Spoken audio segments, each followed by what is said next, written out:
A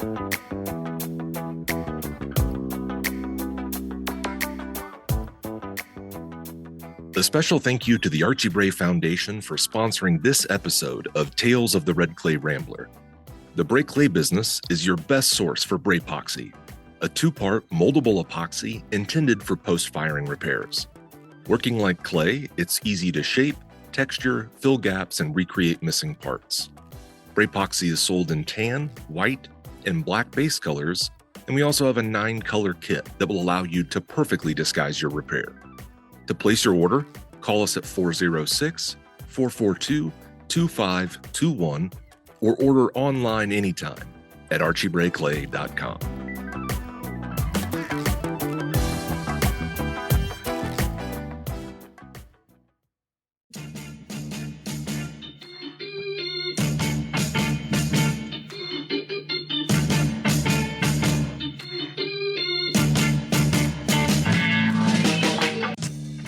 Welcome to the Tales of a Red Clay Rambler podcast, featuring interviews with culture makers from around the world. This is Ben Carter. I'm going to be your host. If you'd like more information on the show, please visit our website, talesofaredclayrambler.com.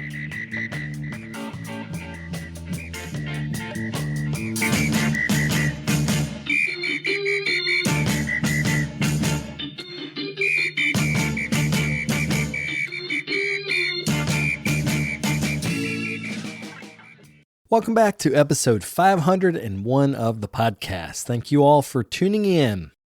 Today on the show, I talk with 3 members of Clay Matters, an Australian group that advocates sustainable environmental practices in ceramic studios.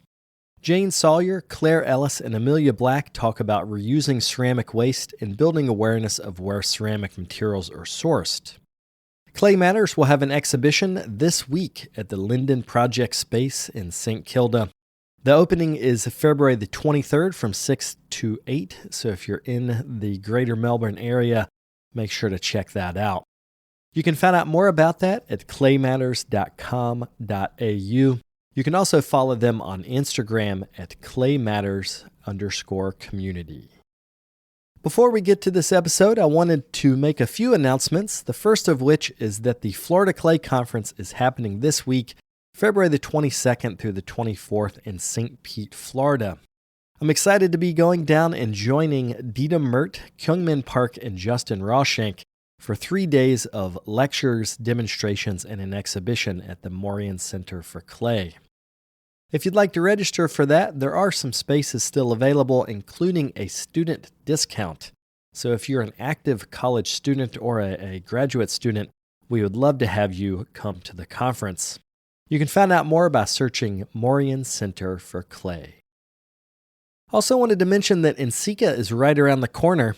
There'll be a live taping of this podcast as well as many others that are part of the NCECA podcast room.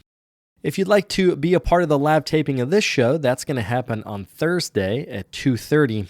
I'm going to be talking with Brian Kakis and a few other folks about the changing landscape of ceramic education. As you all might have heard, a lot of programs are shifting and many are downsizing. So we're going to be talking about that and how we can keep the next generation of makers engaged and moving forward in their practice. If you'd like to register for that conference, you can go to nceca.net. Without further ado, we'll get to the interview.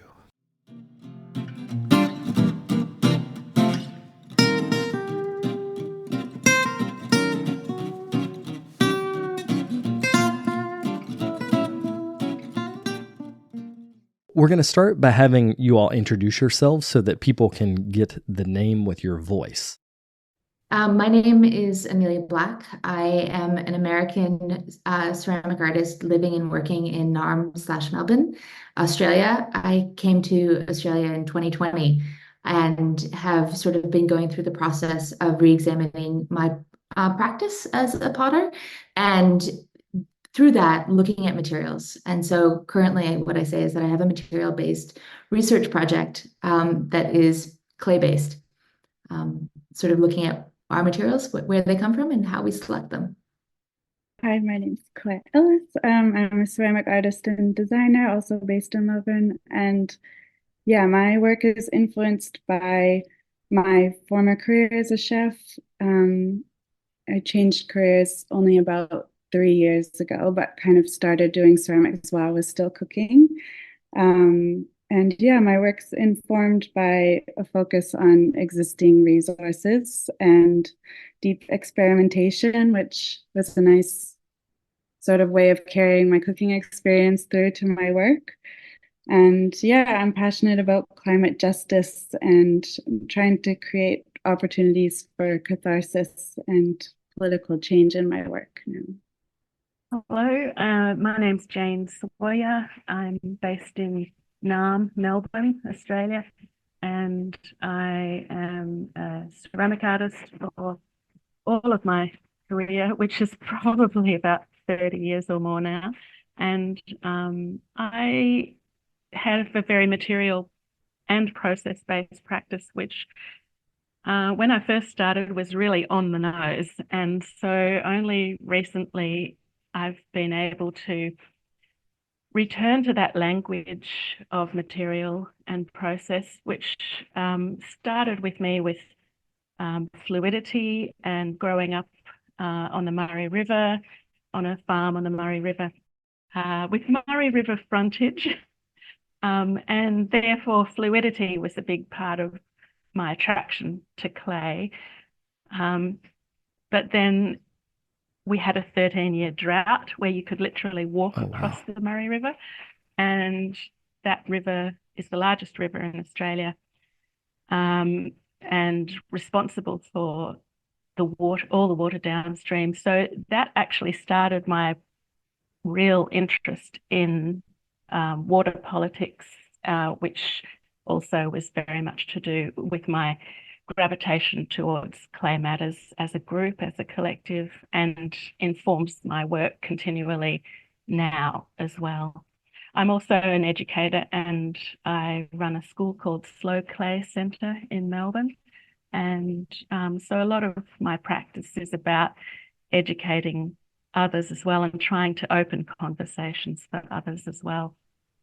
And Amelia and I both work at Slow Clay as well now. So we all work together. Jane's just embraced us into the larger community. Yeah. Big hug. So the three of us are based in Naarm in Melbourne, Australia. Naarm is the Indigenous word for Melbourne. And we acknowledge the traditional custodians of the land on which we come to today, the Wurundjeri people of the Kulin Nations. We recognise their continuing connection to lands, water and communities, and we pay our respects to Aboriginal and Torres Strait Islanders cultures and to the elders past, present and emerging. Do you mind if I ask you actually a question about land acknowledgement relative to environmentalism?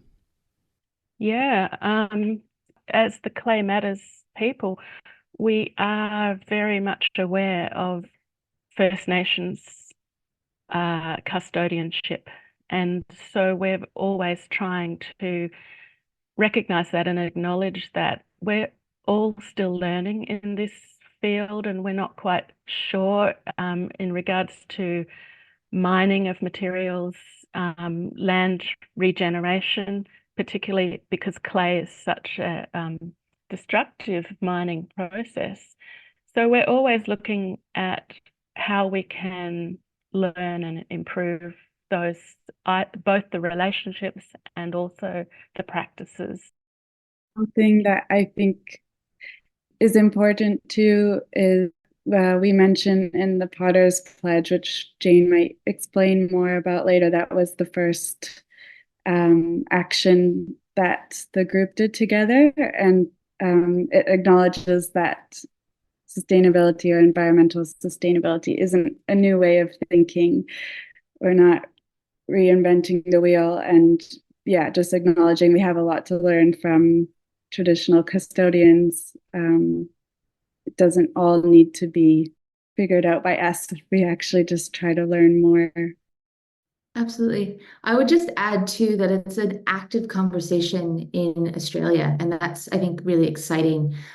Over the summer, the Australia Ceramics Association organized a conversation around indigeneity and ceramic arts.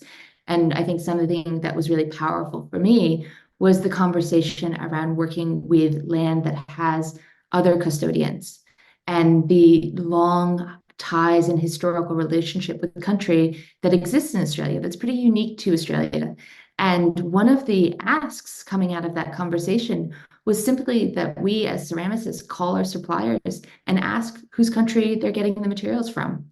And not that we expect them to always have answers, but I think the act of asking about that, the act of inquiry, is really important to sort of rebalancing that relationship and beginning to map out and figure out what that looks like in the future.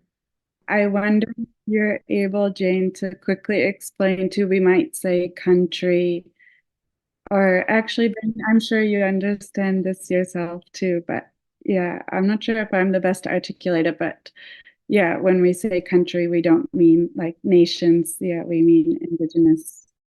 And Australia is made up of many, many countries. Knowing which country you're on and acknowledging that in whatever way you can is quite important. And it's a 65,000-year-old continuous history in Australia of Indigenous culture, which we're also acknowledging. And the reason that I ask about the connection between the two is that the Indigenous perspective, at least that I've experienced in Ernabella, environmentalism is the practical choice. You're often just going back to what's practical versus shaking your hand at people and saying, you're doing something wrong. You're actually just saying, this is practical. So can you talk a little bit more, Jane, about the founding of the group and how it came together on social media and then kind of expanded from that? Yeah, sure. Absolutely. It was a return to what was practical, because we were in the first lockdown in Melbourne in 2020, and it was a really long one for us. I think it was 4 or 5 months, and towards the end of that lockdown, the Australian Ceramics Association organised a Zoom meeting, mainly because the rest of Australia wasn't in such a long lockdown, but Melbourne was, and Victoria, but particularly Melbourne. So this morning tea on Zoom was in order to cheer us up somewhat. And it was actually it was a really sad time for many, many people, people who'd lost relatives to COVID, all sorts of tragedies, very difficult for artists with a lack of work and opportunities around, very difficult for many people to survive. So whilst recognizing that, I was also wanting somehow to talk about the positives. And the thing that we all knew, which was being spoken about, was the fact that the environment didn't give a shit about COVID. The environment was actually doing really well without us humans. And for example, I live very close in a city in Melbourne. We had kangaroos jumping down our street. It was the air was clean, and I live in a city with 4 million people and cars, and the air was clean for the first time. So in my living memory, at least. So there was some very, very good things that we could observe and learn from COVID, and that was the one that really impacted on us as a group, and we decided to come together more regularly to talk about how we could possibly learn more from this as potters and ceramic artists, and whether we could transfer any of those good things to our practice, how we could just come together and learn more and read more and share more collaboratively with each other. But particularly out of the first few meetings that we had, we decided that we would try to become more active in our sharing of that information, so that one of our members is Vicky Grimmer, who was the CEO. I think you know her quite well too, Ben. Mm-hmm. And she was the leading parker at the time, the Ceramics Association. She was very instrumental in pushing us to publish articles about and to research some of the things we'd found. Really basic things like what to do with sink sludge in your studio and, how to recycle materials and reuse. So in a very, very practical, basic way, we wanted to share that information. And that was purely our goal initially. But yeah, it came out of COVID, I guess. You said a few things that made me think about the pledge. You guys mentioned the Potter's Pledge, which is something that you've crafted as a way for people to opt in to this process of awareness. Now you have information about sustainability. How do you get it out there? And then how do you get people to buy into it? I think I would point to the exhibition as an example. I think that the way that we offer and make and invite people into the conversation is through doing what we know how to do best, which is making, and openly acknowledging that we don't have solutions, but we're in the communal act of exploration and trying to find hope and trying to move through advocacy through the work that we're making, I think, and sharing that journey openly with people is, I think, how we build a larger community and a more robust community around climate crisis and environmental change. I think also we keep something that we keep saying or that keeps coming up when we've been working on exhibitions or projects is just keep continuously asking more questions, and instead of providing answers, just being curious and asking the same questions over and over and over as we learn more and things change. And it seems like lots of people are already really curious, but it's hard to find information or to balance pros and cons. There's never a right way that has no downside.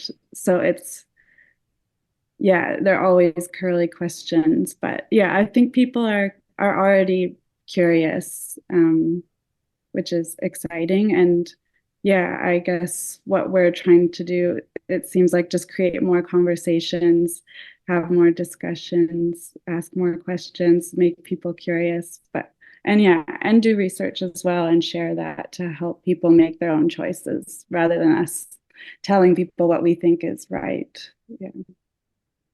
And there's also a fabulous international network, which you have interviewed people about already, Ben.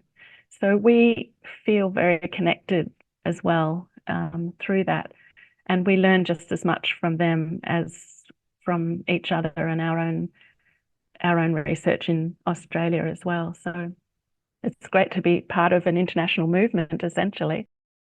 One of the basic questions that one of you has already mentioned is, what do we do with ceramic waste that we create in the studio? So you mentioned sinks. Hopefully we're doing containment bins that help to settle that out so that we can take that waste and keep it out of the plumbing, which is practical because it'll clog your plumbing. But it also is, you're collecting ceramic materials that can be reused again. So can any of you talk about how you're doing that in the studio and how that's become a part of your making practice? I've been really focusing on using sink sludge. It started, I guess, even in cooking, focusing on things that are getting wasted. And just noticing in every studio I was working in these giant tubs and wondering, I wonder where that goes. I just started testing with it. And just because it was such an abundant resource and I only saw it being thrown out at the time, I really was motivated to work on that. And so now I make most of my work is incorporating sludge. Actually, I use it in two ways. It's obviously a total mix of so many materials, so you don't know what firing temperature it is, but and it's not plastic normally, but I found it works well as a casting slip with I can make from the studio I collect it from, where my community studio, I'm able to use 75% of the sink sludge and just 25% new slip. But also my favorite application for it, which kind of highlights the actual natural qualities of it, is just press molding it. And so press molding it and leaving the swirls and even swirling sludge from slow clay with the sludge from my studio. And the slow clay sludge has more terracotta in it. And then the glaze material makes some nice melting. But yeah, I've made coasters and clocks with that, with press molds, and then even making really thick sort of bricks into incense holders. And yeah, I'll sand it after bisque firing, and then it has this beautiful pattern. And that's actually, I found that material is a good way of incorporating seconds as well. And I can put like really big chunks of broken seconds and have it kind of look like terrazzo almost. So yeah, it's really stinky and gross, but it's beautiful in the end. I think the other option, though, I want to just put it out there that a lot of people in their studios do is get rid of the sink. Like, we don't have to have sinks. We don't have to generate sink sludge. It's a choice that we make in the way that we set up our practice. Or, I mean, I think maybe in a teaching studio like Slow Clay, it'd be very hard to use a bucket system. But in your own personal studio, it's actually, if you got one clay body and you have if you approach your glazes simply, it's totally possible. And even if you're doing intense glaze testing, you can segment that waste into firing temperatures and figure out ways to balance the chemistry so that you are able to create a stable product. Can you talk more about what the bucket system looks like physically? So I had the wonderful experience when I first got to Australia working for Anchor Ceramics. And Bruce Rowe and Claire Hatch are amazing. And they are very interested in exploring research and development around waste materials. And so we actually focused on extrusion processes because they generated the least amount of waste. And the clay could be reclaimed almost infinitely as a result. And then any waste product could then be brought back into that clay process very easily. But essentially the bucket system that I have in my studio is that there is a bucket for every clay body and there is a bucket for every glaze. So I work with a very simple palette. I do a lot of glaze research, and those have different buckets. Essentially, it's quite a lot of old feta buckets that I get.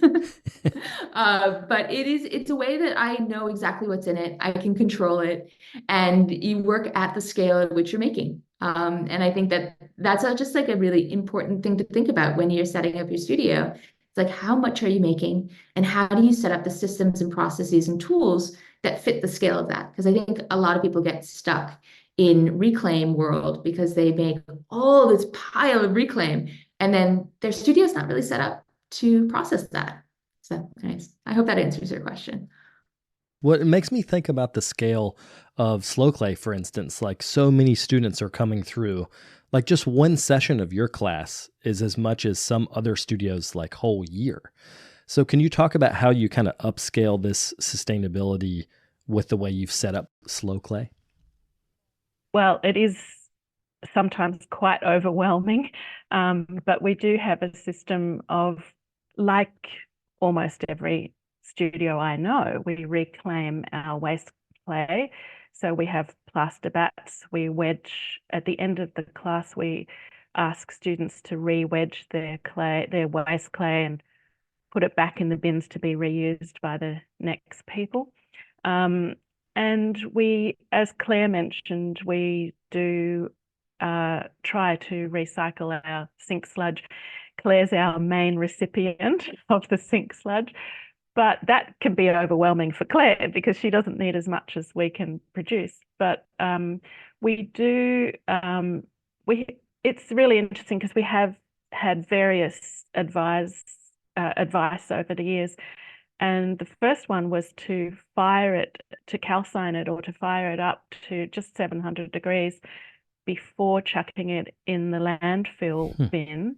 So essentially, earth going back to the earth was considered okay. But we were trying to avoid putting it back into the earth in plastic.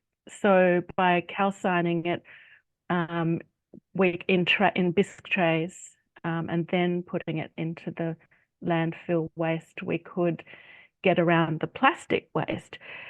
But of course, that's creating energy waste and fumes as well. So how do you balance that? And these are the curly questions that we're always dealing with and we're always trying to learn from. At the moment, we actually just dry it. So we've got an outdoor covered rack and we dry it in bisque trays and then we tip it out into the landfill. So there's no plastic and no firing, but it still does go back into the land in a somewhat unbalanced state because it might have glazed materials mixed in with clay, and we recognize that's not at all ideal. So the bucket system that Amelia referred to is probably best practice as far as we all know. But yeah, a school like Slow Clay with nearly 200 students a week is impossible to do that. So we get around it that way. I was just going to say another way that I found to use sink sludge, which I think lots of people could do, is using it as the clay source in my glazes, which obviously takes more testing, but I found it's mostly clay from the studios where I get it. And yeah, so I've been teaching workshops and offering that as the clay in the glaze.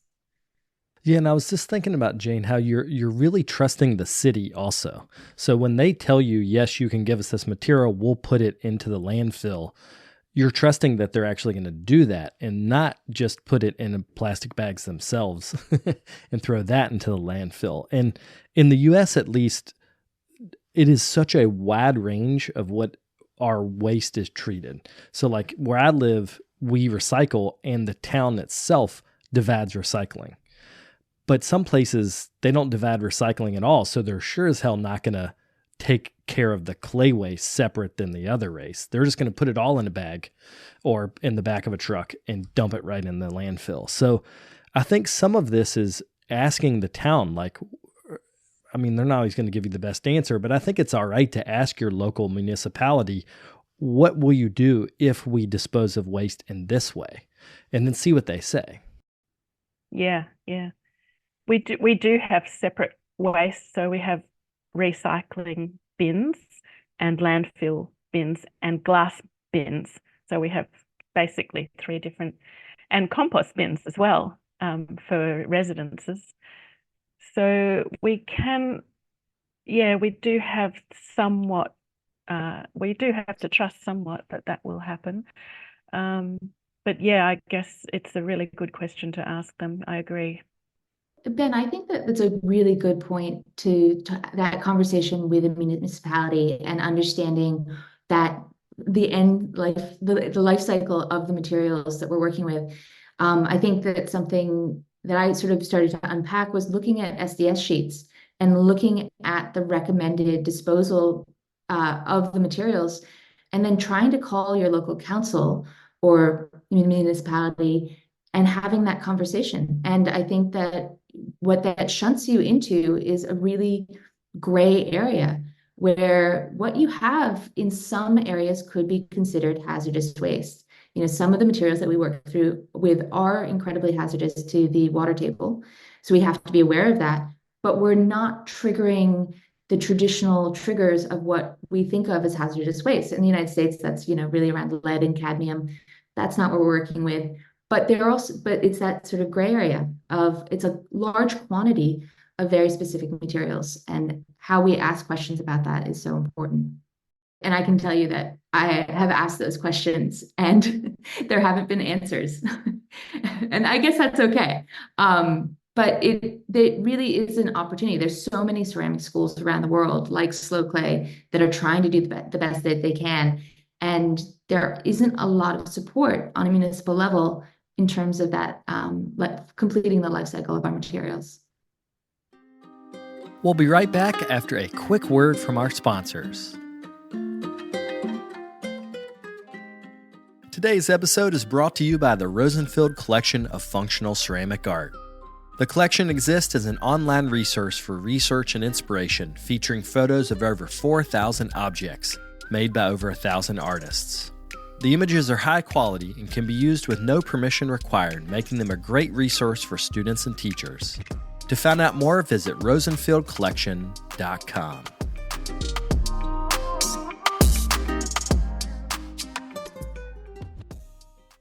So far, we've largely talked about how we as individual makers and as a school take responsibility. But the other option we have is to put pressure on suppliers to sign on to environmental practices on their end. So what that would mean is sustainable, the words sustainable and mining don't really go together, but there are more or less sustainable mining practices. And it's okay to ask your clay supplier, as you mentioned before, where does this come from? And also, how did it get here? Because in the US, if you go into your average supply store, we could potentially have clay from Florida, clay from Georgia, clay from New Zealand, because that's where a lot of our kaolin, New Zealand kaolin is becoming, it's halloysite. It's slightly different than kaolin, but the idea is they're shipping it by ship, literally, across the world to get to the local clay supply store. In my mind, one of the rules I follow is the longer it takes to get here, the less environmentally friendly it is. So can you guys talk about how you might put pressure on the supplier, or at least question the supplier to try to get them involved in this? I think that that's such a good point. I also would just flag that that's just the clay source. What about the feldspar in your clay body? I think that it is such an important conversation for ceramists to be having, because there's this public perception and this brand around ceramics that we are regional, that we work with local materials, and that clay is everywhere. It is, but that's not typically what we're working with. And so I think that one of the things that we are really interested in as a group, and some of the work that we're doing around the upcoming exhibition, Material Provenance, is beginning to do that research, beginning to ask the questions, beginning to go through the SDS, figure out who the distributor is, call them, and ask them, where are your materials coming from? And then there's me at the State Library of Victoria trying to look up books and finding this 1945 book on mineral dressing. I think it's a handbook on mineral dressing, and going through flowcharts and being okay, this is kaolin, and it comes out of the ground, it gets scaled, and then it gets put into this flotation froth thing, and then they add things to it, and then where's that, and you're just trying to follow this line, and it's really confusing. I think that there's not a lot of skill development in unraveling those stories, and yet it's so interesting because we are touching on so many of the same materials that are fundamental to how we live in the world. We're having this conversation on computers that have silica based processors in them, microprocessors, and that technology wouldn't be possible without silica. Our practices would also not be possible without silica. And I think that that's what's so important and interesting and exciting about this work, is unraveling those things. So to answer your question, though, to go back to it tactically, Claire, Jane, and I have been looking into a short list of materials for this upcoming exhibition, and we've started with regional materials. We've looked at what's available in Australia that we can work with and started to map that out because it was an easier way for us. We can physically take ourselves to the place this material is coming from, have a conversation with the people there, understand more about where it's coming from. But there's still black holes. Even in that work, we're finding that there are black holes. And so where we've landed is to try to make this a community project. And so we are publishing a form that has some questions that you can ask your supplier, and begins to use, and actually we're borrowing from the beautiful field of permaculture, these ideas of earth care, people care, fair share, and using that as a framework to really unpack our materials. And so I think the hope is that we can develop some skills as ceramicists, ask these questions. Maybe you have time to do one material in your studio, but if we're all doing one material, then suddenly this map of materials that we're all working with gets really small, and we begin to understand how they're treated. What's the process of getting them to us? Tangentially, I think it's really interesting to be doing this work in Australia because it's a country known for its mineral and material wealth and resources, but so much of those resources are mined in Australia, shipped overseas, processed, and sold back. And so through that process, we lose all traceability, which is sort of interesting. And, it's a fun one to unravel. Anyways, you've gotten me on my favorite soapbox and my favorite topic, so I will be quiet and let everyone else speak. I think something else that was interesting too, about an interesting conversation we had, kind of, that I'm thinking of based on your question, Ben, is, yeah, for this material provenance project, we decided to try to focus on using as many Australian materials as possible, because there was just kind of that assumption of, well, if it has less carbon miles, it will be better, or local will be hopefully more sustainable. But then we had this interesting conversation of that might be true for clay, but for glazed materials, it actually maybe matters more how much waste there is, like how much ore to waste, or are they using chemicals to process it? Something good though that's come out of, like, even just starting this material provenance project was one of the suppliers I asked for, can you please let me know all the materials you have that are Australian? And the owner I spoke with wasn't sure about where some of the materials were from, or couldn't remember. And I'm sure I'm not the first person that asked those questions either. But what was cool was that we noticed, like a week later or something, he put on the website which countries the materials he knew were from.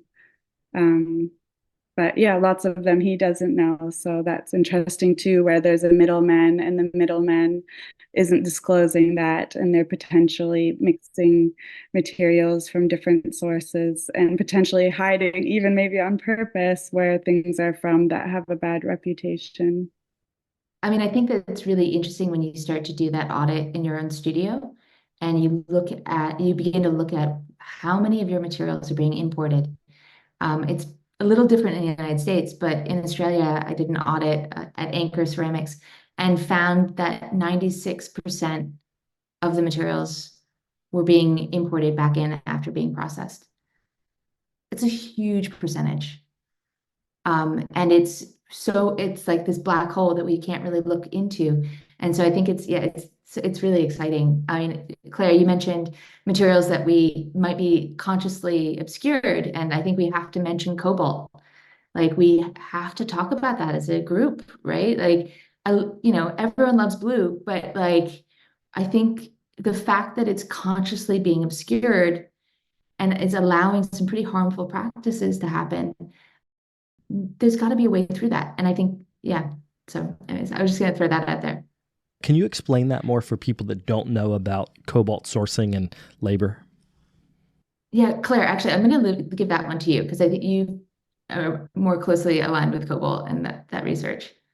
Yeah, off the top of my head, I think I read that 50% of the world's cobalt comes from the Congo, and they're known for employing child labor, forced labor. Lots of people die in the mines from landslides. They don't have safety gear, so the cobalt's actually really toxic on their hands, and they don't have respiratory equipment.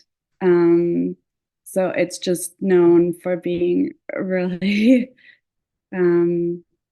yeah, terrible situation. And there is cobalt in other places, but what it seems like is that it's getting blended in before it gets to suppliers. We don't know at what point, I guess, but yeah, it's interesting that it seems actually that it's kind of cobalt is trending on TikTok, it seems like, because of its use in batteries and vapes. Like I saw this TikTok video, but it's interesting. Like now it seems like a lot of young people know about the issues of cobalt mining because of, yeah, its use in batteries, which a lot of ceramic materials are as well, like lithium, etc.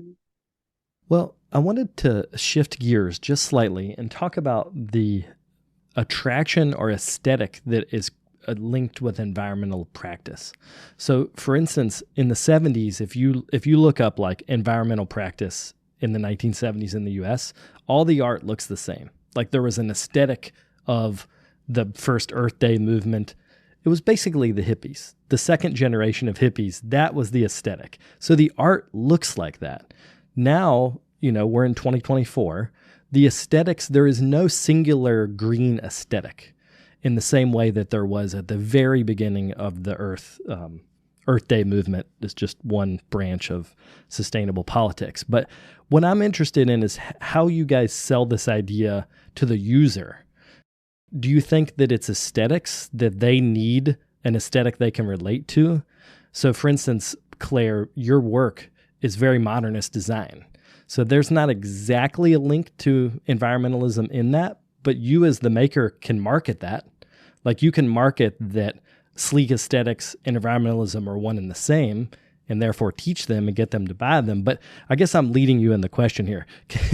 Can you just talk about what you all see as the aesthetics of environmentalism today, if that there is such a thing today? I might just jump in purely from a personal thing, is that I've chosen to use terracotta as my main clay for my whole life. Originally, it was to do with aesthetics. It was the red that I wanted to be a sort of balance to white slip and to provide that kind of counterbalance. But over the years, I've stayed with it, and it has become a little bit more to do with the environment that I have continued to use it. And I choose to leave a lot of it unglazed. So there is an aesthetic there.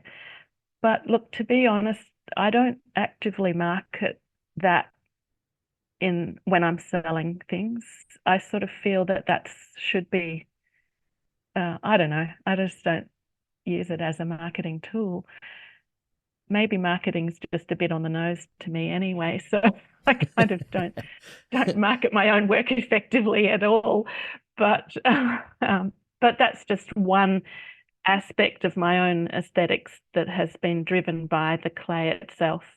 That's probably the simplest way I can answer that question. I almost wonder if it's good if there isn't an aesthetic associated with it, and that way it feels like anyone with any aesthetic could incorporate it into their work, and they aren't bound by a specific aesthetic to incorporate these practices. And just kind of like sustainability, or that word is problematic too, but just sort of environmentally conscious work should be a given instead of a trend or a style, and then you build that it's sort of not enough of content, or that it's kind of like a baseline that maybe hopefully we can all just, it can be, I don't know, seen as more of a normal thing rather than a trend. Like there's talks about that in food as well. Like I got stuck with that in some restaurants I worked at, where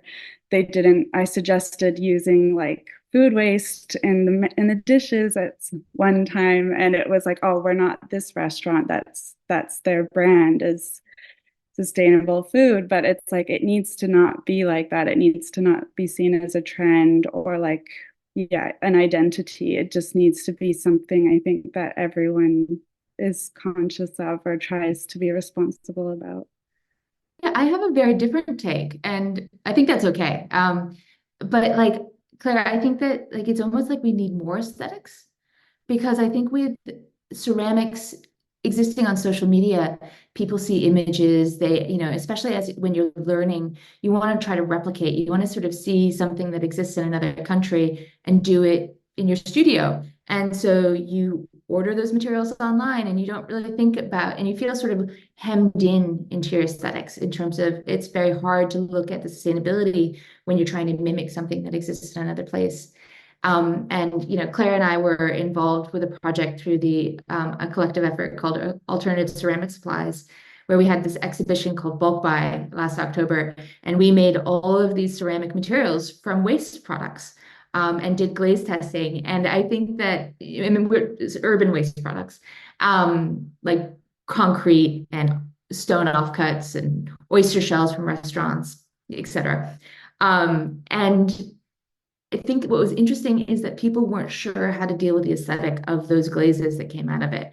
And it's almost more interesting if we can begin to claim sort of spaces and aesthetics in craft that aren't so tied to materials that aren't as sustainable. I think that like whiteness and sanitariness in ceramics is a big thing. There are reasons for it, there are good reasons for it, but it sometimes is in contrast with our principles and our ethics. And so expanding that aesthetic opportunity to have more sustainable work. As you mentioned, Claire's a really great example. Those rock glazes are so luscious, and they create these surfaces that wouldn't be possible if you were just working with virgin materials. And yeah. But I agree and also disagree though, like with a lot of the glazes that we came up with bulk by, like some of them I was like, whoa, that looks like this traditional glaze. Or like the rock glazes I made, like the first tests I did that are made using only recycled glass, sink sludge, and the slate one makes an oil spot glaze. And it's like, whoa. And the basalt makes a tenmoku. And so I wasn't intentionally trying to get traditional looking glazes because, yeah, that just wasn't the goal. But it was interesting that I arrived there kind of by accident. You're totally right. And we also shout out to Matt Katz. We created a crystalline glaze from glass sludge. But I think that what's interesting is, or isn't it interesting that the glazes that we were able to come up with from mineral waste materials in the urban environment throw back to glazes that existed in the 70s. And before ceramics became as globalized as it is, there's a relationship there. These are our new local materials. And so we're still able to do ceramics with those materials. And there's that loop there in the practicality of it. And we might have to let go of some really bright colors all the time, if we want to do that. Or maybe we get the bright colors in another way. Maybe there's some toxic sludge that we haven't tested yet, or something else. I really want to find a desalination plant to get us a sodium source. That's my new goal for 2024. But yeah. I think though, like something that could be interesting too is like, yeah, is there mining waste or byproduct that is actually, yeah, maybe a less extractive, or it's already being extracted, or it's a more sustainable option. I don't know. So, well, totally, because like our ceramic materials that we have in the supply store, the white powder in the bags, we are just getting the dregs of other industries. Like essentially, we are already in a byproduct space because, the pottery industry, while we love it and it feels huge to us, is actually such a small contributor to that economy. We're almost very well positioned to look at alternative materials because we are on that sort of smaller side of the spectrum. To wrap up, I wanted to plug some exhibitions that you all have coming up. So could one of you there's two coming up. So could one of you talk about the upcoming Clay Matters exhibition? The Clay Matters exhibition in February is at Linden Gallery. Actually, Amelia, you might have the more correct name, but Linden Gallery in Melbourne, here in Melbourne. And it's a collective exhibition of most of the members of our collective, Clay Matters. And we're putting in work which we're using a reference, like a source material of writing to reference a message of hope, whilst also acknowledging that it's difficult in a world that we live in to have hope, but that hope needs to generate work, and that we all respond in different ways to different aspects of the climate emergency that we're in, and then trying to actively communicate some form of hope through that. So that's at Linden Gallery. I was just going to add, it's Linden New Art Project Space, and it's just to throw it out there, we're being sponsored by the City of Port Phillip's Cultural Development Fund, and it's being supported both by Linden and the organization Climart, and is a part of the National Sustainable Living Festival, National Sustainable Living Festival. Thank you so much, Amelia. Do either of you want to jump in and talk about the next exhibition at Craft Victoria? Sure. The show at Craft Victoria that opens May 2nd to June 15th is called Material Provenance. And it is an exhibition with the three of us, plus a former Clay Matters member, Kate Jones. And we will be working with a short list of traceable materials, and really looking at what are the aesthetic options when you have that short list, and how do you make the decisions around that when you understand where your materials are coming from. And so we will be researching those materials to the best of our ability, traveling to where they're coming from, having conversations with the production managers at the facilities, at the quarries, and sort of bringing that information forward. And the exhibition will coincide with the launch of the Clay Matters project by the same name, Material Provenance, which will be a digital resource for people to find out more information about their materials, but also an online forum if people are interested in doing their own research and contributing to a larger database of materials.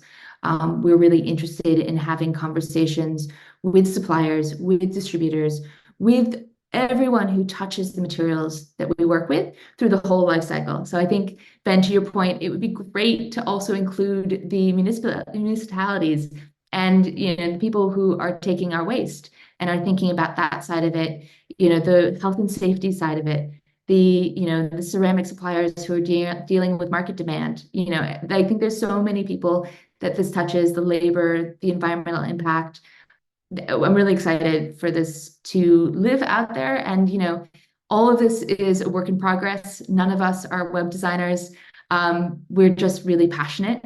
And so it's not coming from a place of claiming expertise, but really just a inherent curiosity and trying to open that up, because I think that's what's so beautiful about the community that we're all part of.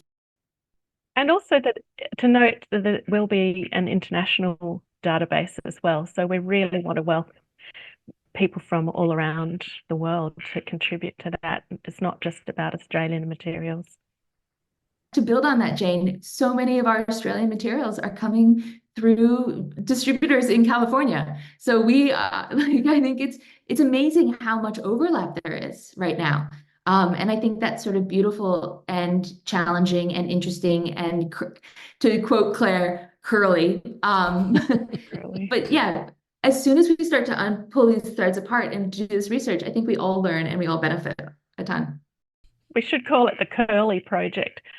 We should. That can be the code name Curly. But I also just want to acknowledge that this project isn't happening in isolation. There's amazing research that is happening across the ceramic community, and Sika's Green Task Force, Julia Galloway's field guide. There's just so many, Digital Fire, Glazy has information. There's it's all there, and it's just pulling it all together and trying to use a frame of environmental sustainability and that awareness and sensitivity to sort of look at it. So we're not doing anything new, but we're doing it with a lot of heart. Yeah, people can find that forum and more about the Material Provenance Project through the Clay Matters website, and obviously more about Clay Matters on our website too, which is claymatters.com.au. And we're also on Instagram at Clay Matters, and there's a Facebook group if anyone wants to join for more conversations. Well, thank you all for being here today. This has been a real pleasure. Thank you, Ben. Thank you, Ben. It's a real pleasure to meet you. And as someone who has spent so much time with you in my studio listening to the podcast, It's wonderful to talk with you in person. Yeah, Thanks. absolutely. Ditto. Thank you, Ben.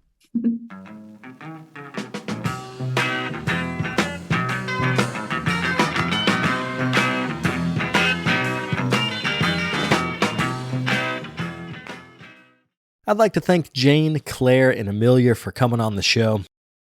Also wanted to mention that I did an interview with Jane years ago as part of the first Australia week. That was episode 130, so if you look back in the back catalog, I think you can find that. Actually, as I'm saying that, it is not available anywhere. But you can sign up and be a Patreon supporter, where you'll get access to the Tales from the Vault podcast feed, which features interviews with Jane and other folks that are no longer available on major podcast apps. If you'd like to sign up for that, you can go to patreon.com/redclayrambler. Before we go, I wanted to thank today's sponsors. That's the Rosenfield Collection of Functional Ceramic Art and the Archie Bray Clay Biz. If you'd like to be a sponsor on one of our episodes, you can get in touch at brickyardnetwork.org. I'll be back next week with another episode. Thank you all for tuning in. If you'd like more information on the artists on the show, or if you'd like more information about the workshops and events that I'll be having in the next couple months, you can follow me on Twitter, Instagram, and Facebook under Carter Pottery. Another great way to support the show is to leave me a comment on iTunes. To do that, search Tales of a Red Clay Rambler under iTunes Podcasts, and you'll find a page that's linked to our show. Thank you guys for the support.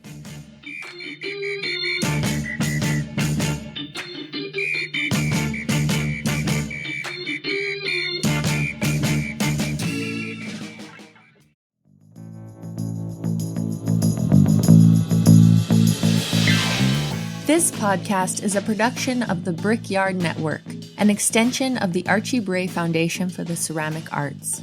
To find out more about our lineup of ceramic podcasts, visit brickyardnetwork.org.